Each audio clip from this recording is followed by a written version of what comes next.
Hello friends, welcome to PD Gurukul.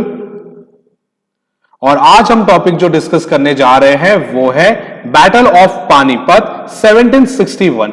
फिलहाल ये battle के रिगार्डिंग कुछ हम न्यूज में आया था, तो न्यूज में क्या टॉपिक था और ये बैटल किस रिलेटेड हुआ था, क्यों हुआ था, ये सारी बातें डिस्कस करेंगे आज के वीडियो लेक्चर में।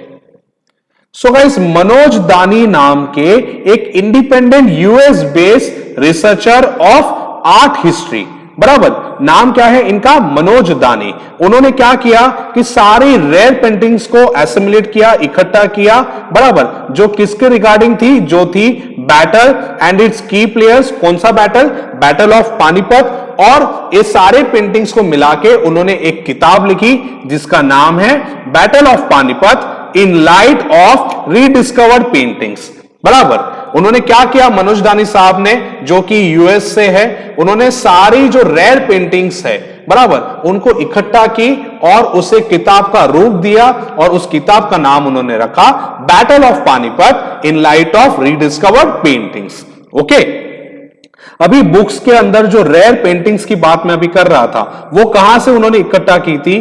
तो पहला है बिब्लियोथेक नेशनल डी फ्रांस, बराबर। दूसरा ब्रिटिश लाइब्रेरी, यहां से उन्होंने पेंटिंग्स ली। फिर national museum in Delhi, Bonhams of UK and the Pune based Bharat Itihas Sanshodhak मंडल, इन सारी जगहों से उन्होंने पेंटिंग्स को इकट्ठा किया और उसे बुक में एसिमुलेट करके पब्लिश किया। ओके गाइस, अब ये बुक क्या बताती है? ये बुक ये बता रही है कि देयर आर मिरियड्स ऑफ मिथ्स, कई सारी कहानी बताई गई है about third battle of Panipat, बराबर।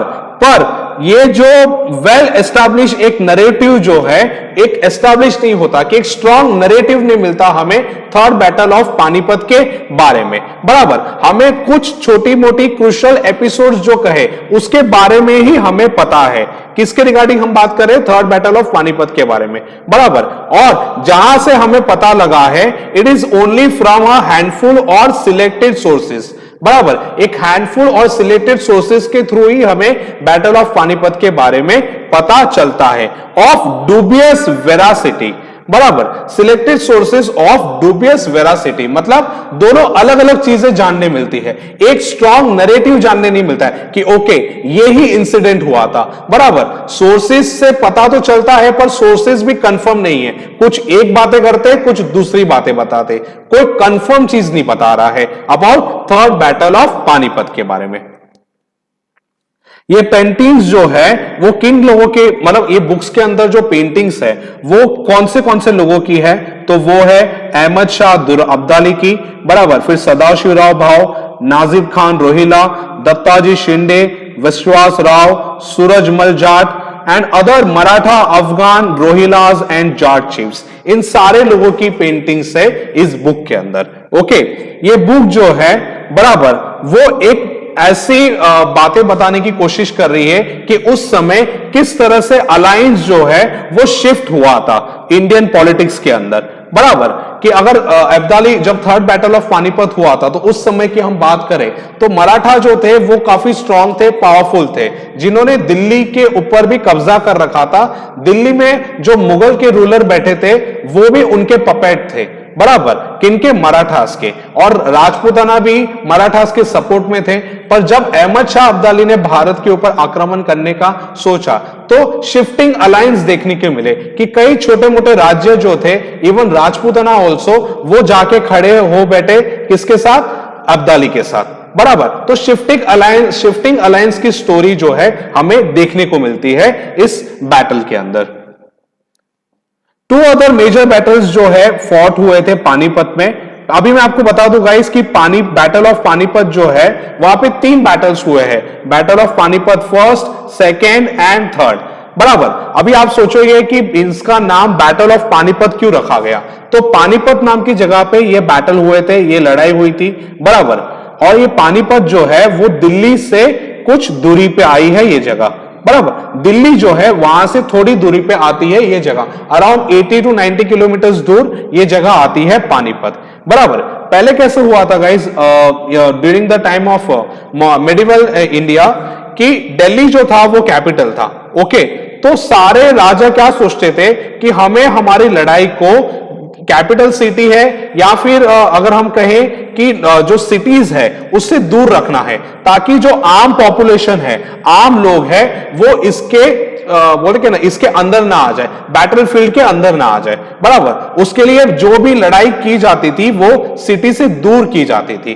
बराबर, उसके लिए मैक्सिमम बैटल्स हमें देखने मिले पानीपत में, बड़े बड़े जो बैटल्स हुए वो पानीपत में हुए। ओके, क्या क्या बिकॉज उनको जो आम लोग थे उनको दूर रखना था इन बैटल से। ओके, तो मैंने आपको बताया था गाइस कि 3 बैटल्स हुए हैं। फर्स्ट बैटल ऑफ पानीपत हुआ था 1526 में। बराबर, it laid the foundation of Mughal empire, जिसने मुगल अंपायर का फाउंडेशन रखा। बराबर, और ये किन के बीच में हुआ था? बाबर के बीच में एंड दिल्ली सल्तनत के बीच में हुआ था, which was led by Lodhi dynasty. Okay, तो फर्स्ट बैटल ऑफ पानीपत किन के बीच में हुआ था? लोधी डायनेस्टी एंड बाबर के बीच में। ओके, लोधी डायनेस्टी के इब्राहिम लोधी एंड बाबर के बीच में हुआ था first battle of Panipat in 1526। Okay guys, second battle of Panipat हुआ था 1556 में, किनके बीच में? मुगल रूलर अकबर और दूसरे राजा हेमू, जिसे कहा जाता था विक्रमादित्य। हेमचंद्र विक्रमादित्य एंड अकबर, इनके बीच में हुआ था second battle of Panipat in the year 1556। Okay, third battle of Panipat हुआ था इन द ईयर 1761 में। बराबर, किन के बीच में हुआ था? मराठाओं के बीच में एंड अहमद शाह अब्दाली, इन दोनों के बीच में हुआ था third battle of Panipat. Ahmad Shah Abdali कहां से थे? वो थे दुरानी अंपायर के, जो कि है अफगानिस्तान में। बराबर गाइस, और अब्दाली जो थे वो अकेले नहीं थे, उन्हें 2 इंडियन अलाइज का सपोर्ट मिला था, 2 इंडियन किंगडम्स का सपोर्ट मिला था। कौन कौन थे? रोहिलास के नजीबुद्दौला, बराबर, अफगान के डॉब रीजन के लोग and Shujauddaula of the Awadh, इनका सपोर्ट उन्हें मिला था। बराबर, रोहिलास, नजीबुद्दौला, बराबर, फिर शुजाउद्दौला, इन दोनों का सपोर्ट जो है अब्दाली को गाइस मिला था। अभी हाउ इट स्टार्टेड, अभी थर्ड बैटल ऑफ पानीपत जो है वो कैसे स्टार्ट हुआ, इसका मतलब क्या हिस्ट्री है। तो after the death of Aurangzeb, Aurangzeb के मरने के बाद क्या हुआ कि मराठाओं की जो ताकत है वो काफी बढ़ी। बराबर, और उन्होंने टेरिटोरियल गेन्स कर दिया डेक्कन में and considerable part of India पे उन्होंने कब्जा कर लिया। बराबर, and this decline hastened by the invasion of India by Nadir Shah. उसी समय क्या हुआ था गाइस कि नादिर शाह ने भी भारत पे आक्रमण किया था नॉर्थ में से, और उसने क्या किया? हमसे लूट के लेके गया तख्त ई तौस, जो कि है पीकॉक थ्रोन, और दूसरी चीज वो लेके गया था Kohinoor diamond in the year 1739। बराबर, डेक्कन साइड से अगर हम देखें, डेक्कन मतलब महाराष्ट्र की साइड, वहां से मराठास जो है उन्होंने बहुत बड़ा हिस्सा, बहुत बड़ा पार्ट भारत का कब्जा कर लिया था मराठास ने। और नॉर्दर्न साइड की अगर मैं आपकी बात करूं तो वहां से एक हमला हुआ था बाय नादिर शाह, और जो भारत में से लेके गया तख्त ई तौस, जो कि है पीकॉक थ्रोन। ये कौन से समय में बनाया गया था? जहांगीर के समय में, पीकॉक थ्रोन, और दूसरा कोहिनूर डायमंड। ये दोनों चीज जो है नादिर शाह भारत में से लेके गया। फिर अब्दाली ने प्लान बनाया आगे जाके मराठाओं पे हमला करने के लिए। जब मराठाओं ने क्या किया, उनके बेटे, अब्दाली के बेटे को लाहौर में से बाहर निकाल दिया, लाहौर की गद्दी पे से उन्हें निकाल दिया। किसको? अहमद शाह अब्दाली के बेटे को। तब अब्दाली ने सोचा कि अभी मुझे भारत पे आक्रमण करना चाहिए। By the end of 1759, Abdali जो थे with his Afghan tribes reached Lahore as well as Delhi and defeated the small enemy garrison. Abdali Bharat में एंटर हुए, बराबर, फिर लाहौर में कुछ छोटे मोटे आर्मी को हरा दिया उन्होंने, दिल्ली में भी आके जो छोटे मोटे गैरिसन थे उनको उन्होंने हरा दिया। बराबर, जो दोनों आर्मी थी मराठाओं की एंड अब्दाली की, वो उनका मेन जो लड़ाई हुई थी वो करनाल में एंड कुंजपुर में, जहां पे काफी एक अच्छी लड़ाई देखने को मिली। वहां पे अफगान गैरिसन्स के लोगों को पूरी तरह खत्म कर दिया गया बाय मराठास। बराबर, 2 armies fought at Karnal and Kunjpura. बराबर। करनाल एंड कुंजपुरा में अहमद शाह अब्दाली एंड मराठा आर्मी के बीच में लड़ाई हुई, जहां पे अफगान गैरिसन्स को पूरी तरह खत्म कर दिया गया कि अफगानी के जो सोल्जर्स थे उनको मराठाओं ने पूरी तरह खत्म कर दिया। ओके, अब ये मैसेकर जो हुआ कुंजपुरा में, बराबर, इस मैसेकर से दुर्रानी जो थे, अहमद शाह अब्दाली जो थे, वो बहुत गुस्सा हो गए और उन्होंने अपनी आर्मी से कहा कि कुछ भी हो जाए आप इस नदी को क्रॉस करो और अटैक करो मराठाओं को। अभी मैं आपको बताता हूं गाइस कि ये नदी थी, बराबर, यहां पे मराठास थे, उन्होंने अफगान्स के साथ उनका वॉर चल रहा था और यहां पे खड़ा था अब्दाली। अभी अफगान्स और अब्दाली ये दोनों एक ही टीम थे, इनको एक ही सपोर्ट था। अभी यहां पे मराठास एंड अफगान्स का वॉर हुआ, मराठास ने अफगान्स को बुरी तरह हरा दिया। ओके, अभी अब्दाली की आर्मी ये नदी के पार सब कुछ देख रही थी। फिर अब्दाली को इतना इंफ्यूरेट हुआ, इतना गुस्सा हुआ कि उन्होंने अपनी आर्मी को कहा कि भाई कुछ भी हो जाए आप जो है ये नदी को क्रॉस करो और मराठास पे अटैक करो। ओके, जब उन्होंने नदी क्रॉस करना स्टार्ट किया, मराठास जो थे वो आगे बढ़ना शुरू कर दिए थे। ओके, तो कुछ स्मॉल बैटल्स हुए इनके बीच में, बराबर, और फाइनल असॉल्ट कहां पे हुआ? फाइनल असॉल्ट हुआ इनका पानीपत में। ओके, फाइनल असॉल्ट जो है गाइस वो हुआ था इनका पानीपत में, बराबर, और उसी फाइनल असॉल्ट को कहा गया है बैटल ऑफ पानीपत, जहां पे एक तरफ थे मराठास और दूसरी तरफ थे अहमद शाह अब्दाली। फाइनल बैटल जो हुआ था, सबसे बड़ा बैटल, बराबर। ऐसे भी कहा जाता है गाइस कि मराठास जो थे वो दिल्ली से आगे पंजाब की तरफ जा रहे थे। ओके, जब पंजाब की तरफ जब वो जा रहे थे तब उनके पास खाने पीने का सामान भी नहीं था। कई मराठा सोल्जर्स जो थे वो भूखे थे उनके आर्मी में, उनको खाना पीना भी नहीं मिल रहा था, बराबर, और अहमद शाह अब्दाली की आर्मी जो है वो उनका पीछे कर रही थी। फिर ये दोनों का सामना हुआ कहां पे? पानीपत में।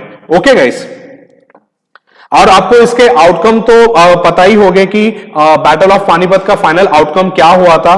तो मराठास वर डिफीटेड, मराठास जो है वो हार गए थे, उनके 40,000 सोल्जर्स जो थे उनको मार दिया गया था, बराबर, और अब्दाली के कैजुअलिटीज मानी जा रही है 20,000 सोल्जर्स जो थे वो उनके मर गए थे।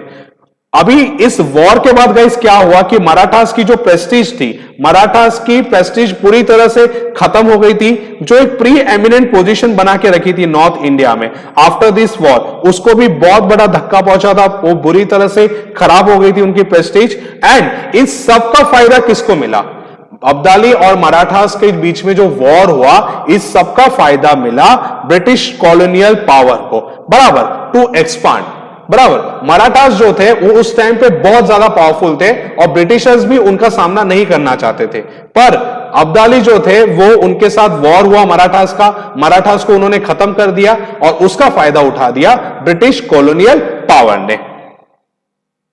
मराठास ने कई बड़े बड़े इंपॉर्टेंट जनरल्स थे, एडमिनिस्ट्रेटर्स थे, उनको खो दिया था इस वॉर में, जैसे कि सदाशिवराव भाऊ, फिर विश्वास राव, बराबर, फिर इब्राहिम गर्दी, फिर जानकीराव स्किंदिया, फिर यशवंतराव पोर, जो बड़े बड़े मराठा जनरल्स थे जिनके वजह से मराठा एम्पायर जो था वो स्ट्रांग था, वो उन्होंने खो दिए थे इस थर्ड बैटल ऑफ पानीपत में। ओके गाइस, तो इसी तरह से हम करंट अफेयर्स के वीडियो आपके साथ डिस्कस करते रहेंगे। आप हमें YouTube में भी सब्सक्राइब कर सकते हैं। हमारा वीडियो देखने के लिए धन्यवाद।